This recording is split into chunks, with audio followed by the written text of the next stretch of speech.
Why you should never listen to your friends about dating advice. One of the reasons it's hard to get good advice, even from your friends, is that there are very few people that actually have healthy, loving relationships. Even the guys that really understand women can't seem to tell you specifically what you have to do. They just own their masculinity. They own their strength and they own their core purpose and direction in life.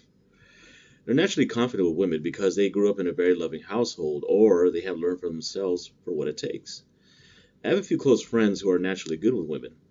One of them is one of my best friends from high school. I learned a ton about women from him over the years. He's been with his wife about 20 years now, and they have three beautiful children together. He was a stud in high school, college, and back when we were single and hunting in our early 20s, he did really well. His wife looks hot and still takes care of herself. She still looks like she's in her 20s, even though now she's 40. They've had maybe 7 or 8 fights total over the last 20 years they've been together, and their attitude is, why fight? We're in this together. It's about meeting each other's needs and enjoying each other. They both came from good loving families, so things were easy for them. Another friend of mine is in his 70s now. He's been with his wife for over 4 decades. He's charming and awesome and very good at banter, and they still have a great sex life. He was a well known musician back then in the 1970s and early 80s. He did the same thing with his first wife that I did with my first wife. He settled. He got married at 21, and right when he was about to tell her he was leaving her for a few months later because he made a mistake, she revealed she was pregnant. So 12 years and 2 kids later, he finally got the courage to leave. His current wife of 40 plus years was only 18 when they met, and he was 33. They had 2 kids and are now grandparents. He taught me a lot about women. His wife loves the shit out of him. So when you come to your friends to talk about a woman and what is going on in your relationship, the first instinct is to give you advice. But should you listen to your friends' advice about women? Ask yourself this question first. What kind of relationship does my friend have? Use the same radar that you'll learn from what I teach you to gauge his woman's attraction level in him. Does she seem happy in the relationship? Is she loving and affectionate to him? Is he ignoring her while she goes about and does her own thing? What is her interest level in your friend? If you look at your friends' relationships, do you see what you want your relationship to become? If the answer is yes, then maybe your friends have a clue. And if no, as it usually will be, then why on earth would you want to take their advice for your own relationship? So face the facts. If they don't have relationships that you want to emulate, all their good intentions in the world won't lead you to the relationship you truly deserve to have in your life. How many healthy relationships do you see out there? The number of healthy relationships out there, while increasing due to some of the awareness being brought to the concept, is still pretty low. And why is that? I once believed I had great parents. In retrospect, I realized there was no real love shown between them. There was never an I love you exchange that I ever witnessed. Why should that be such a big deal? When there's no love shown between the parents, it creates insecurity in their children. So in my case, when I went out into the dating world, I was shy and insecure. I didn't feel as though I had anything to offer. I felt unloved and unlovable. When children grow up around parents that do not show love to each other, children in turn perpetuate that in their own relationships in the future. Is that the type of relationship that you want for your children? The same kind of loveless trap relationship you may be in now? One you may have been exposed to by your own parents?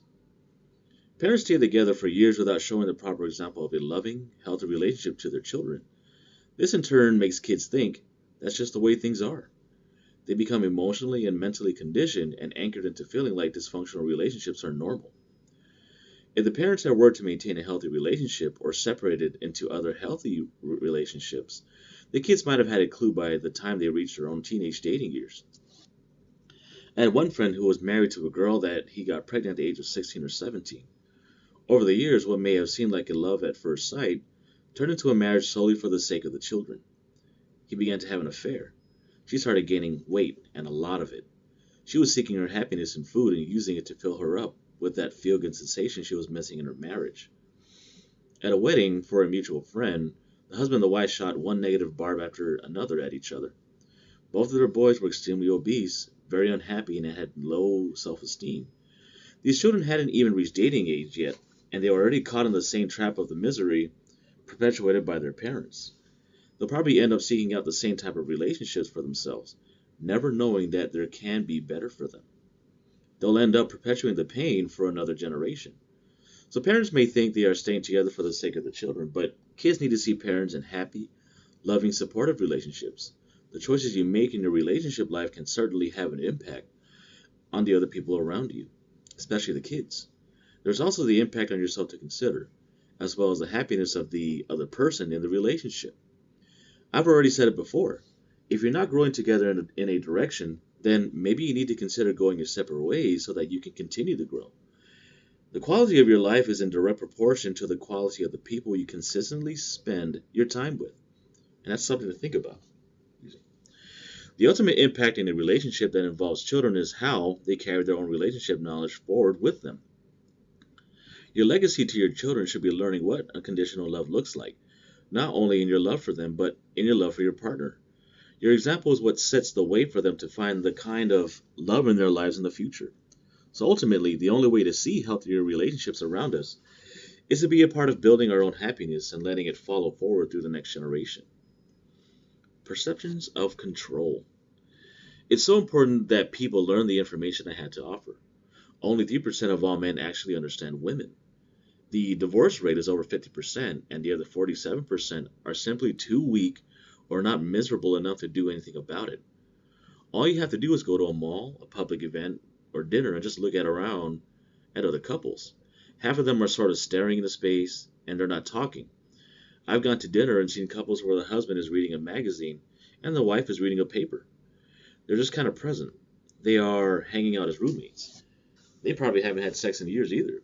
There's nothing there in the relationship. A man should learn to take the direction in the relationship. And it's funny when you go to the malls. You can tell who wears the pants in the relationship. You usually see the woman walking about 5, sometimes 10 feet in front of the man and the kids. And the husband is walking as though he's being led by the nose, going along with whatever she wants. She's in total control of the relationship. If you are with your lady, you should either be holding her hand or walking side by side with her as a true equal. The bottom line is that the one in charge of the relationship, the one that's in control, is the one that's always in front. You can hear them talking as they go along, like, "What do you want to do, honey?" Or, "I don't know, honey, what do you want to do?" And women don't want control. They want the man to make the decisions and make the plans. Women just want to show up for a date looking hot, have fun, and have the man lead things successfully into the bedroom. I used to go out with a woman, and she's 29 now, and always dated guys that were in their 40s or 50s. These guys are the biggest pushovers in their relationships with her. They take her flying on their jets and throw tons of money at her. I used to tease her about her engagement ring collection because she had 4 or 5 guys that had bought her engagement rings. Masculine and feminine energy. The problem is that she's so on her masculine side, we would go out and I'd have to spend over an hour working on getting her to be playful, to be a girl. She'd start out, "Oh, turn left on this road and go this way." I'd have to say, "I know where we're going. Just relax. Just be a girl and have fun. I have everything handled. And just have a good time tonight. Don't worry about it. I'm not like the regular guys you go out with." Her father was a great guy, but he's very weak and her mother runs the household. So she learned to run the household and the relationship from her mother. She's always in her masculine side, and yet she is drop dead gorgeous. She competed for Miss America, has a perfect body, her master's degree, and a contractor's license. She's very successful and has her own business and her own TV show. Most guys are intimidated by her looks because she's so beautiful. In addition to that, she is so strong, and she is in her masculine side, that the only kind of guys she can get are very feminine guys. A guy needs to make his mind up about what it is he wants to do. Women don't want to have to make all the decisions. And that's why you have been in a relationship for a long time and say, "Hey, honey, what do you want to do tonight?" She'll throw it back in your lap and say, "What do you want to do?" And you say, "I don't know, honey, what do you want to do?" So in other words, women are saying, "Will you make a decision already, for crying out loud?" That is a masculine strength quality. A guy that's direct, has a purpose in life, and says, "Hey, honey, let's go to the movies tonight," will likely get a "Great, let's go to the movies." You have to be the one that sets the plans and knows what you're doing. Women just want to be able to go out, relax, completely get in their feminine side, and just let the guy take total control. All a guy really needs to do is focus on when dating is hanging out. Have fun and hook up. Hang out, you make a definite date in the evening that could potentially lead to you having sex at her place or yours in that evening. Have fun, you keep things funny and positive with no complicated situations or subjects. Just doing something fun. and you hook up. You go for the kiss. Kissing leads to heavy petting, which leads to you saying something like, "Hey, let's get out of here. Grab a bottle of wine and go back to my place." So seduction is the process of getting closer and closer until you end up inside of her. Once you're past the first few months and your lady is totally in love with you at that point, the more your presence and love that you give your lady, the more she wants from you. So women are about opening up and receiving your love and your presence. That is the feminine energy. The masculine energy is all about purpose, drive, direction, and mission in life. The masculine energy is also about breaking through barriers. So between men and women, the woman opens up and she receives. So she is physically designed to receive a man. She is penetrated in every way by her man, emotionally, mentally, spiritually, and physically. And a man in every way penetrates the world in his woman. So the more you give to your lady, the more she wants from you. Only calling, texting her once a week for one date in the beginning per week, you create the conditions for her to start calling and texting you more and more. After the second or third date, when she starts contacting you first because she does not want to wait until next week to hear from you again, you'll then start seeing each other about twice per week. So by the fifth or sixth week, you'll be seeing her 3 to 4 times per week. So by weeks 7 and 8, she'll be calling, texting, and messaging you 2 to 3 times per day and pretty much be with you all the time. By sticking to once per week, only where you initiate contact, she'll reach out more and more as their attraction grows. Then all you have to do is make your next date when she calls. So by the end of 2 months, she'll be bringing up being exclusive because she's falling in love. So hang out, have fun, and hook up, and then you just rinse, recycle, and repeat. That's why women will call you during the day. "Hey, I'm just calling to see what you're doing." It's a big old billboard that says, "Hey, I want to feel your love. I want to feel your presence." That's why when you walk in the door, she doesn't have to tell you she loves you. She runs up to you and wraps her arms around you and kisses you. It is because she wants to feel the love that you have for her. That's why when she says, "Hey, look, I got my nails done today," and you say, "Honey, I'm watching TV," that's one of the worst things you could ever do. You're basically saying to her, "I don't love you. I'm not giving you any of my presents. Get the hell out of my way. You are unimportant to me right now." You are invalidating what is important to her, and leaving her feeling unloved is a bad move. So when she says, "I just got my hair done, what do you think, honey?" you have to stop what you're doing and say, "You look beautiful. You look great. She did a great job. I love your nails. I love that new dress you just bought. Your new hair color looks great. Is that a new handbag? I think it goes great with that outfit. You look really hot." So women want to be noticed. Everything they do is about getting your attention.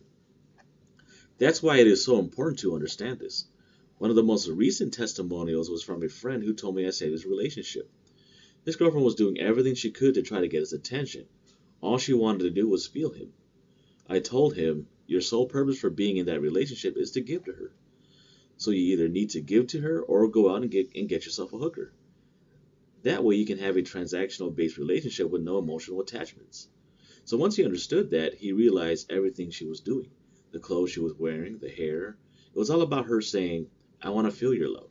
I want to feel your presence." So when a woman stops doing those things, she has basically closed herself off from you. She's shut down, and now you'll have a lot of work to do before you can get back through and penetrate those barriers. She has put up this wall. You have to shut her down. You have shut her down because you haven't given her your presence. And it's now going to be 10 times as difficult for you to get back into her heart again. And she's going to test you and make it really hard because she wants to make sure that if she does open up to receive your love, that you're going to give her that love and presence to her.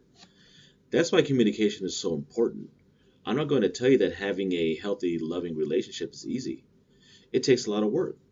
However, I can tell you from experience that if you take the time to understand your woman, she will help you to make that healthy, loving relationship effortless again. It's all about knowing who you are and knowing what you want, being in your center, and understanding your woman.